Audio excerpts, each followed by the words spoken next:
Who dat to the Who Dat Nation. Welcome to the Who Dat Say podcast, your podcast for the New Orleans Saints here on the KB Radio Network. I am your fellow Who Dat and host, Kevin Reed, and we have wrapped up preseason week 2 as the Saints have just, I don't know, I would say played, but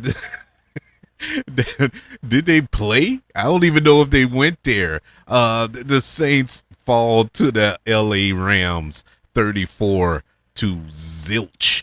0-0. And nothing is the best way I can describe the New Orleans Saints in this week 2 matchup. I thank God above that I wasn't emotionally invested in this game or in the preseason total. I don't really put a lot of stake into preseason. This is more of an evaluation thing. And if you listen to the show, you know that I repeat this week to week because I got to constantly remind myself of that at times because emotions will get involved. They will creep in. You know, you get angry or you get overexcited or make these grandioso predictions. A la last week.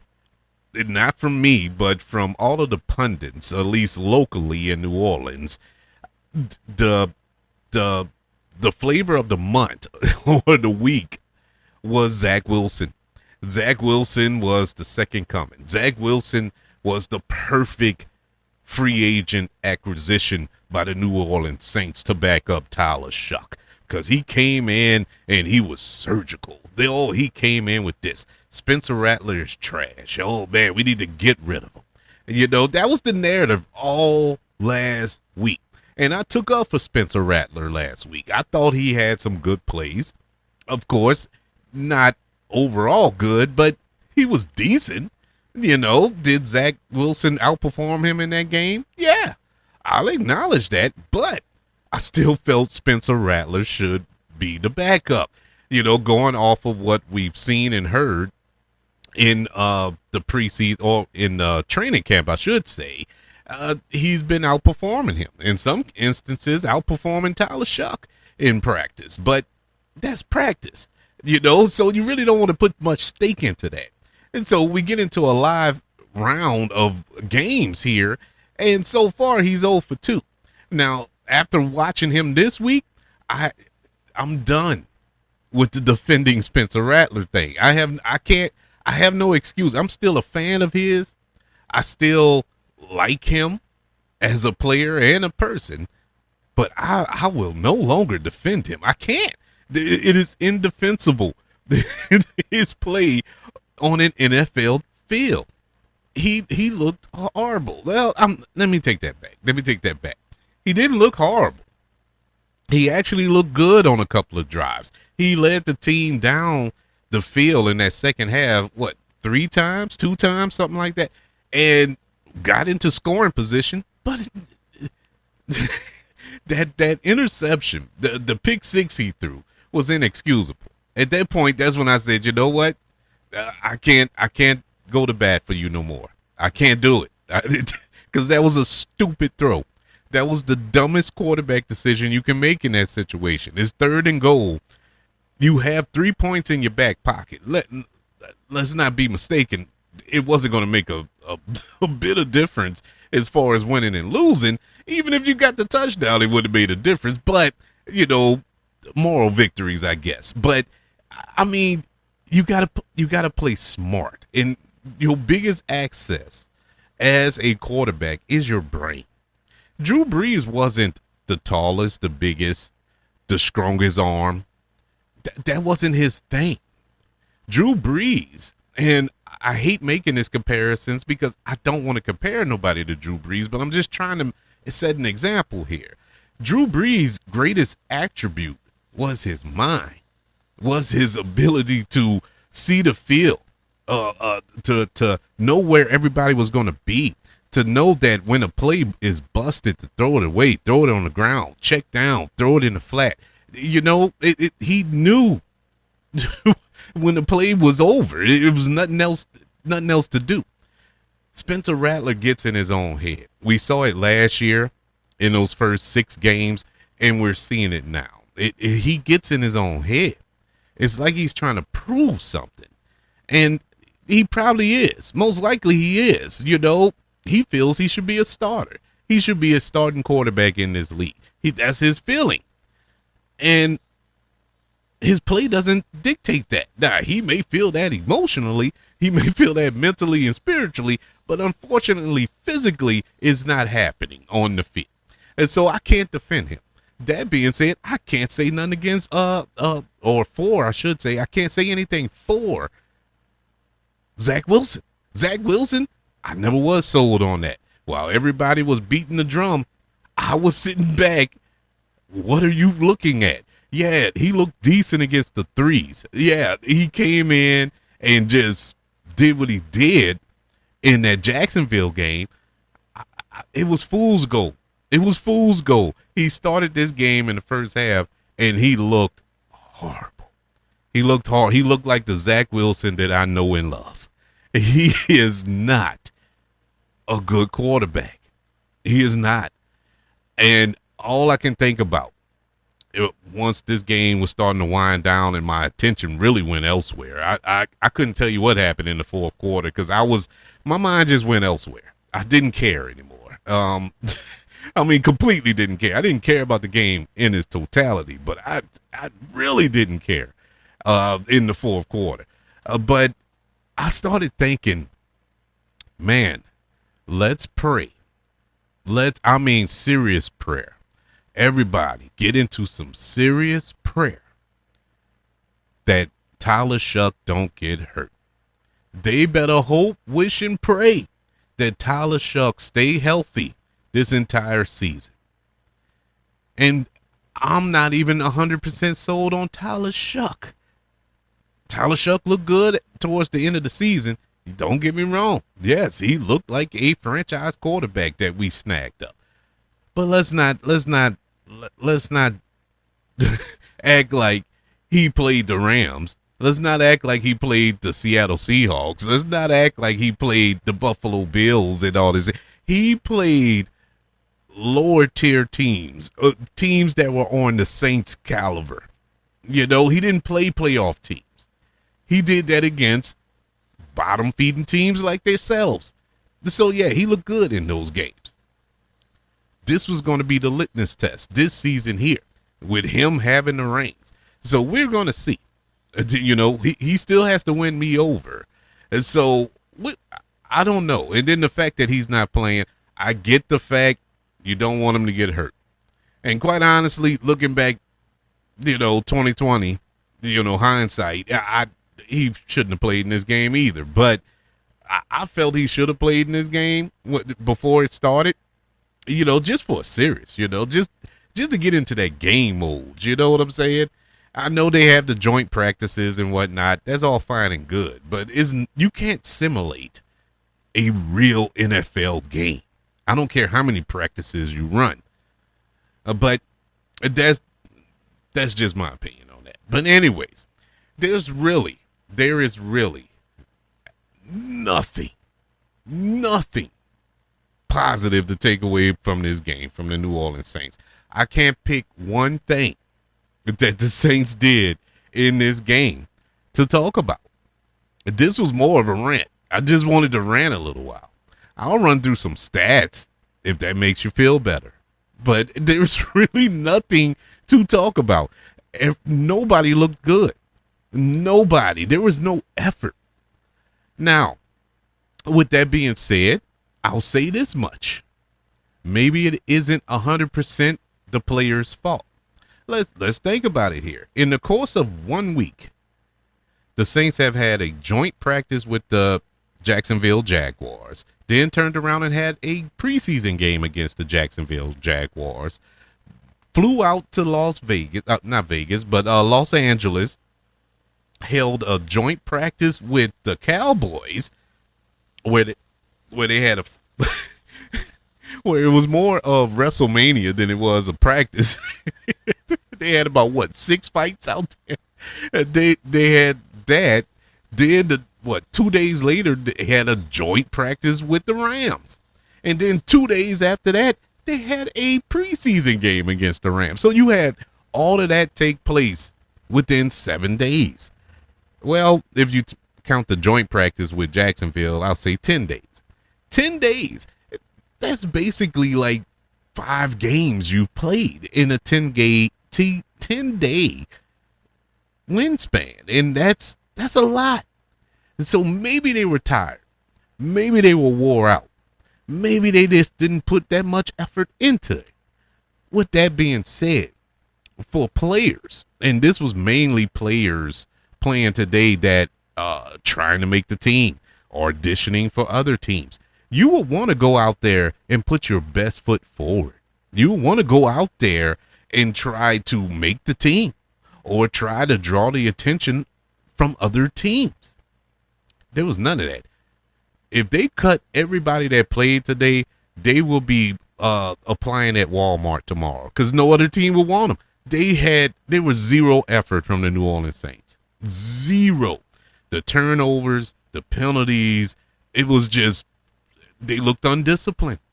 And then you add on the fact of the fights that took place at practice and all this here. Got fined.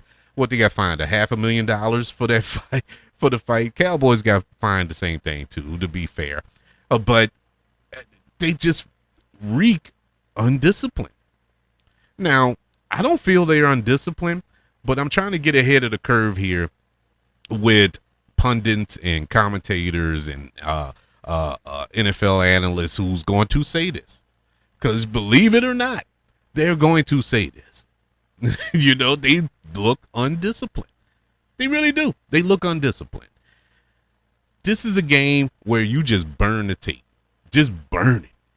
I mean, torch it. There's no point of watching it. There's not one highlight from this game from the New Orleans Saints.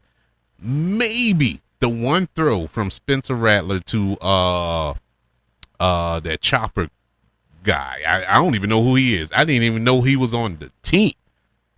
These are people who probably not even going to make the team, to be honest with you. And they probably know that, and that probably contribute to their effort. I don't know. But that, other than that one play, there is no good highlights from the New Orleans Saints. Nothing went right. Nothing. They lost the turnover battle, like I said before. They had 3 turnovers today. They had 12 penalties today. The defense struggled to apply pressure.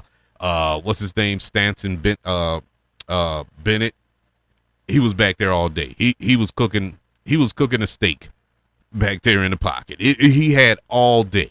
Couldn't get off the field. The one time they had a chance to kick a field goal and put some points on the board, a 39-yard field goal, they missed it. I mean, nothing. They got in the red zone 2 other times, both resulting in turnovers. It was a complete dumpster fire out there today. Spencer Rattler, he led a nice drive. It was a nice opening drive in the second half. His third down pass was intercepted at the goal line and returned for 100 yards for a score by Alex Cook for a touchdown. It was, I don't know. And then on the very next possession, after they kicked off from scoring that pick 6, they get back into the red zone. Once again, Spencer Rattler, like I said, orchestrated 2 real good drives. Both of them ended in turnovers. Ty Chandler fumbled the ball at the 2-yard line. The Rams recovered. That was it. Going back to the penalties of it all, 12 penalties, 12, and 2 of them were 12 men on the field. Twice they got flagged for that. Twice for having 12 men on the field. You can't make this up, people. 12 men on the field. Devin Neal and just to add insult to injury, Devin Neal and their tight end, I can never pronounce his name, the Samoan guy, the big tight end, they left the first half with injuries. So, put that on the board. So we're just, it was nothing but wins all over the place for the New Orleans Saints. Let's go through the stats for today. It's really no point talking about this game. Legitimately, there's nothing to talk about. Nothing. The stats for today, the leading passer for the New Orleans Saints, of course, was Spencer Rattler. He was 14 for 23, 141 yards and 1 interception. Zach Wilson was 6 for 12, 55 yards and an interception as well. He was sacked once also. Our leading rusher today was Kendre Miller. Kendre Miller looked decent. He looked decent today. I'm grasping at straws here, but I'm trying to find something positive to talk about. He looked good. He looked strong. He looked healthy, and his 6 carries today for 22 yards. But he looked like he was ready for prime time. Ty Chandler, he had 6 carries for 21 yards. Spencer Rattler had 5 carries for 21 yards. Zach Wilson had 4 carries for 19 yards as well. Leading receiver today was C.J. Donaldson Jr. with 4 catches for 51 yards. Jalen Chopper, the guy I talked about earlier who had that big catch in the second half, he had 2 catches for 34 yards. The tight end, whose name I can't pronounce, number 80, what's his name? Maliki. I'm not even going to do it. I'm not going to butcher that young man's name. But he had 3 catches for 34 yards before he went down with that injury. Bryce Lance, he had 2 catches for 16 yards today. On defense, let me tell you something. That defense, as bad as the offense looked, the defense looked worse. They were horrible today. They were so horrible. The leading tackler today only had 11 tackles. You put that in perspective. Normally it's in the 20s. It's your leading tackler. Not today. Jackson Sermon, he had 11 tackles.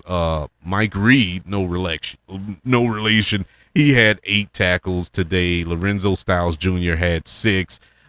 TJ Hall had 6, and Isaac Stallbird had 5, and so on and so forth. Everybody pretty much fell in line with that. Yeah, one defensive player with double-digit tackles. That is horrible. That is not what you want to see on your team stat line. But going with team stats, total yardage, the Rams had 405 yards. Saints had 293 yards. Of those total yardage, the Rams had 254 passing yards to the Saints 188, and the Rams had 151 yards rushing to the Saints 105.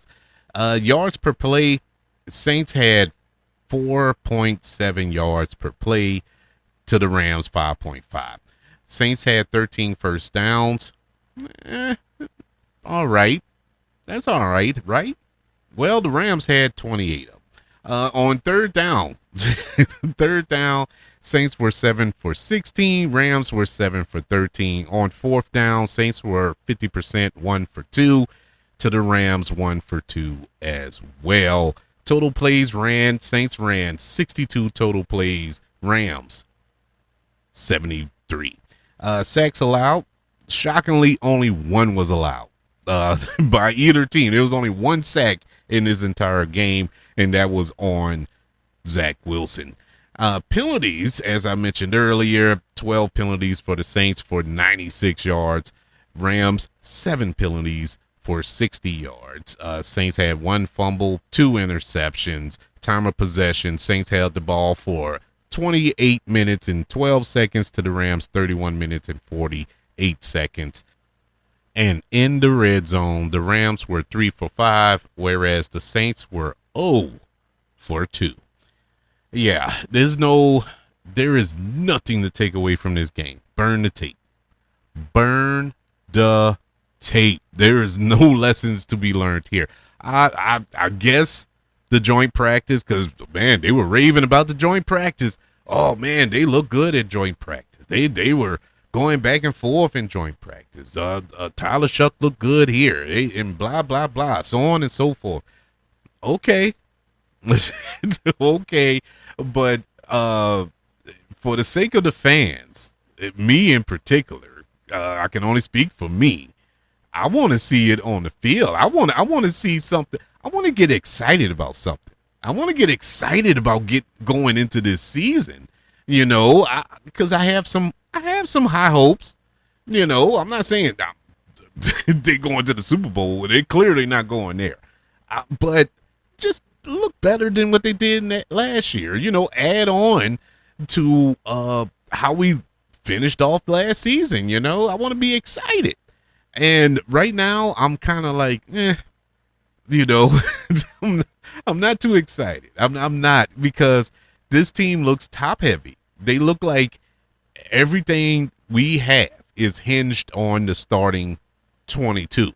Because after we get past that, we're in trouble. Our backups don't look good. At one point, it looked like we were pretty deep. It looked like the Saints had a deep roster that can help us in our run. Injuries weren't going to help. Weren't going to hurt us in the long run. But we're getting injuries in the worst possible positions, and is multiplying. Leaving today is multiplying, and I'm worried about that. All of this, and the sad part, I don't know what happened to Devin Neal and our tight end today, but it seems like all of them are soft tissue damage. Everything is soft tissue. Now, I don't want any injuries at all for this squad, but everything is soft tissue. Is that not a concern? Is there no sense of urgency to try to find out why this is happening at a rapid pace here? It seems like every day that passes, somebody goes down with a soft tissue tear, and it is frustrating. And it's major pieces to our puzzle. Major pieces. But we'll see, man. We'll see, how this team responds. The next game will be this Friday. Kind of a quick turnaround in preparation sense. Well, not so much, because we already practiced with the Dallas Cowboys. So we'll be playing Dallas this Friday night. I'll see what all the Saints are, how they're going to adjust to this dumpster fire that just took place against the Rams. Are they going to play some starters? The rumor is, and it's just a rumor, that Tyler Shuck going to play. They're going to play some starters in this final preseason game. And so we'll see what happens here. I'm all for it. I'm all for it. We need to get some type of gameplay action from our starting lineup here, because we can't go into the regular season cold, because you're starting off hot. You're starting off against the Lions. This isn't a pushover team here, and so we gotta come with our A game. So we want to get some type of what's the word I'm looking for here? Chemistry on the field, or some gameplay, actual live bullets, on the field before we hop into our season opener. We'll see, man. In the meantime, burn this tape. Burn this game. Look at your practice. If somebody recorded the practice, study that, because there's nothing to take away from here. They look at that tape, they're going to cut every player that played in this game. They will cut everybody that played in this game. It was that bad. But anyways, how are you feeling after preseason game 2 against the Rams? Are you still confident that the Saints are going to have a good season, or did it confirm your thoughts that the Saints are going to be going into this season? It's because some people think that the Saints are maybe going to win 5 games this season. I don't see that. I don't think they're going to be that bad. I don't think it'll be a repeat of last year. But, I'm not saying they're going to the Super Bowl either. So it's going to be a nice little 9-10 game season, I think. That's That's just my opinion, but I want to know yours. You can subscribe to the kbradionetwork.com website where you can be notified of new episodes dropping here on this particular podcast, as well as previous episodes as well. Also on YouTube, subscribe to the KB Radio Network channel and like this video if you don't mind. Don't forget about the 5 stars, the reviews, and sharing this show if you're listening on Apple Podcasts, Spotify, iHeartRadio, wherever you are currently listening to the Who That Say podcast here on the KB Radio Network. Everybody, thank you for joining me for this recap of preseason game 2. Saints lose to the LA Rams 34-0. Well, on to next week. On to Dallas, everybody. Until then, I'm still, even though we got completely embarrassed, I'm still gonna be screaming, who that?